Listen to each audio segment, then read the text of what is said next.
One thing that keeps me puzzled, despite having studied finance and economics at the world's best universities, the following question remains unanswered. Why is it that 5,000 units of our currency is worth 1 unit of your currency, where we are the ones with the actual gold reserves?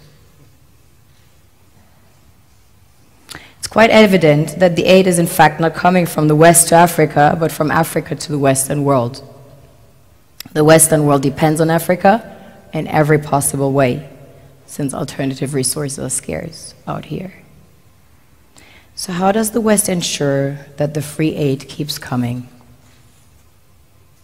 By systematically destabilizing the wealthiest African nations and their systems, and all that backed by huge PR campaigns, leaving the entire world under the impression that Africa is poor and dying and merely surviving on the mercy of the West.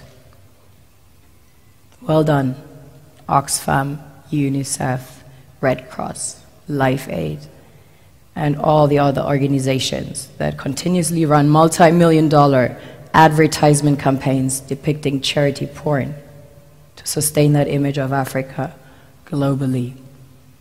Ad campaigns paid for by innocent people under the impression to help with their donations. While one hand gives under the flashing lights of cameras, the other takes in the shadows. We all know the dollar is worthless, while the euro is merely charged with German intellect and technology, and maybe some Italian pasta. How can one expect donations from nations that have so little?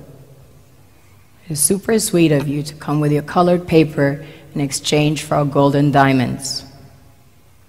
But instead, you should come empty-handed, filled with integrity and honor. We want to share with you our wealth and invite you to share with us.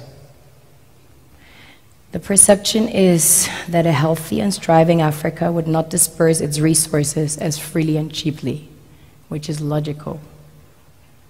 Of course, it would instead sell its resources at world market prices, which in turn would destabilize and weaken Western economies, established on the post-colonial free meal system.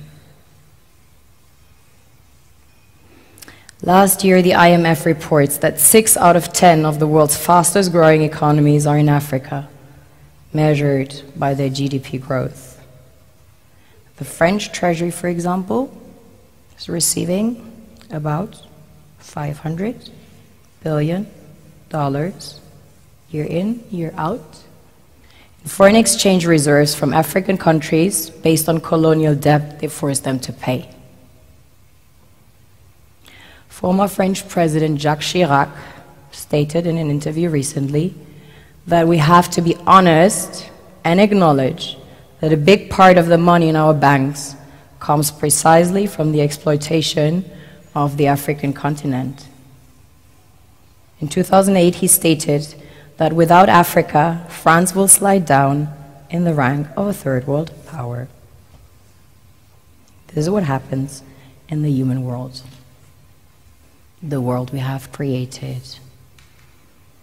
Have you ever wondered how things work in nature? One would assume that in evolution the fittest survives. However, in nature, any species that is overhunting, overexploiting the resources they depend on as nourishment, natural selection would sooner or later take the predator out, because it offsets the balance.